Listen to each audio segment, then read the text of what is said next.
Welcome to the Empowering Choices Parenting Podcast. My name is Joshua. I'm Erik. I am Lucas. Erik and Lucas are licensed professional counselors. We have created an online community with a website and an app full of parenting resources and courses. Most importantly, all of this is centered around a private community where you can share your struggles with us and others. If you are interested in joining, please check out our website at empoweringchoices.community or search for our app in the App Store by searching Empowering Choices. For a small monthly fee, you receive everything I talked about and you help support the show. Plus, every time someone purchases a membership, we gift a membership on your behalf to someone who otherwise could not afford it. All right, now on with today's show. Today we're going to talk about how you show love to a child. Okay. So or the formula for showing love to a child. Right, yes. I've tried like 10 times to do this That's okay. intro, and it, you know.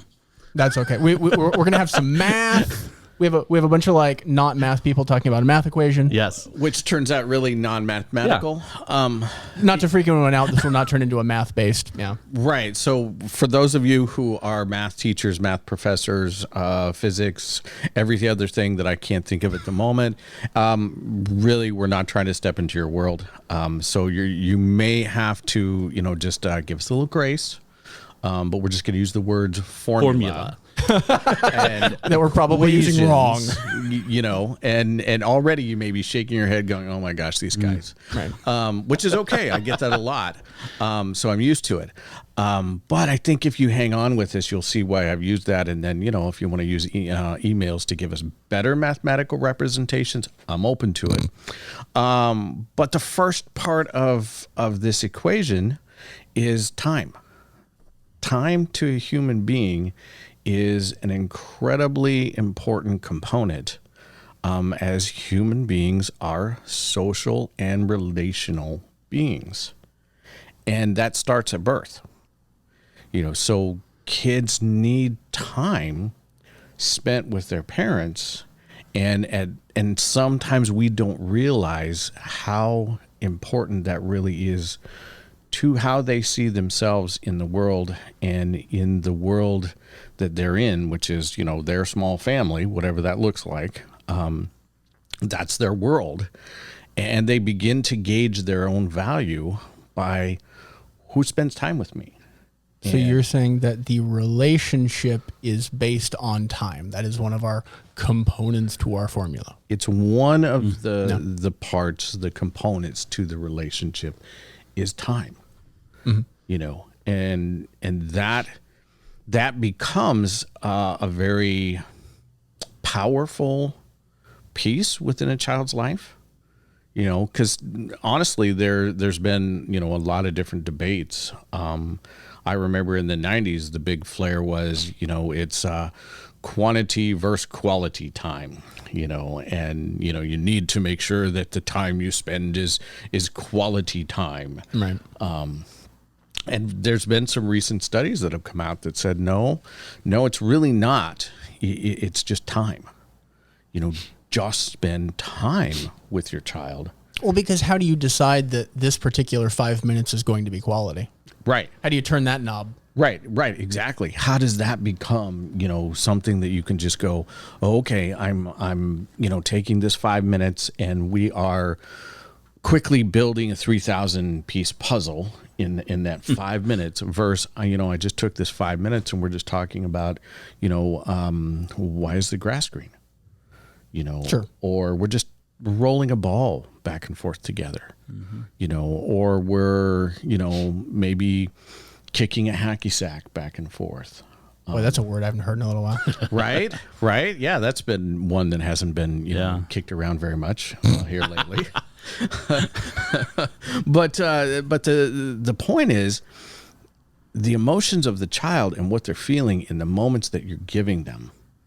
If your child comes up to you and says, mommy, daddy, can we just do this? And you have like maybe 5 minute, 10 minute, 15-minute window, and you just stop and you do something with them, and they know that is a consistent piece, then they're going to understand within the context of their relationship.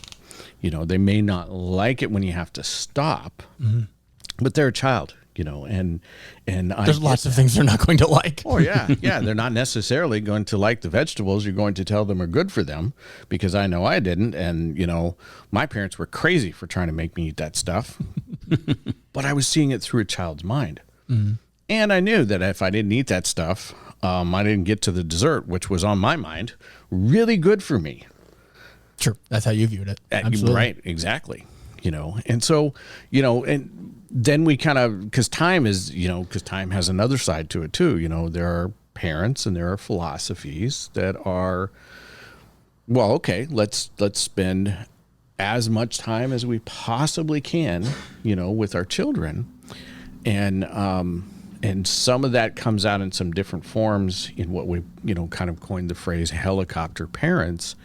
And what studies are showing is that actually causes a lot of problems for children as well. But I thought you said that we're supposed to spend time with our children. You're saying that spending too much time is also a problem? Exactly. As with most things, it's in the middle. Well, that's why this is an art.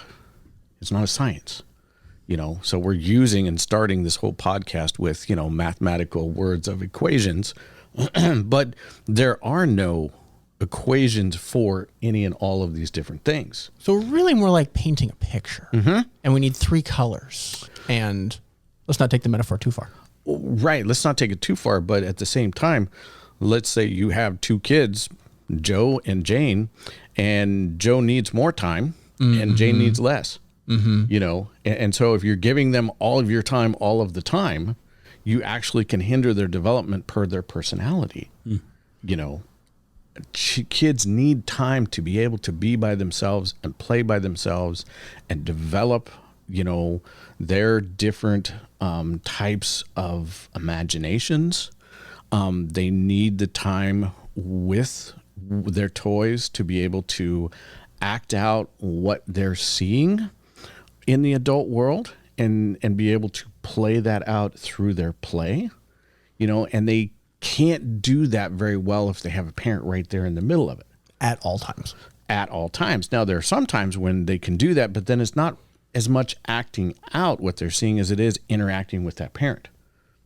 Some acting out will go through that. We call that play therapy, as therapists. But at the same time, it takes on a totally different form, because if they're by themselves in their room playing school with, their stuffed animals, they are now putting in what they've seen in their worlds, on the TV, at their school, with their parents. They're acting that out to see what they think about that. Mm-hmm. And so then there's that part of it that they need.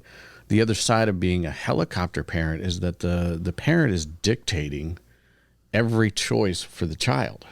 So helicopter parent certainly means more than the vast quantity of time spent on the child. Mm-hmm. It's also how. Mm-hmm. Exactly.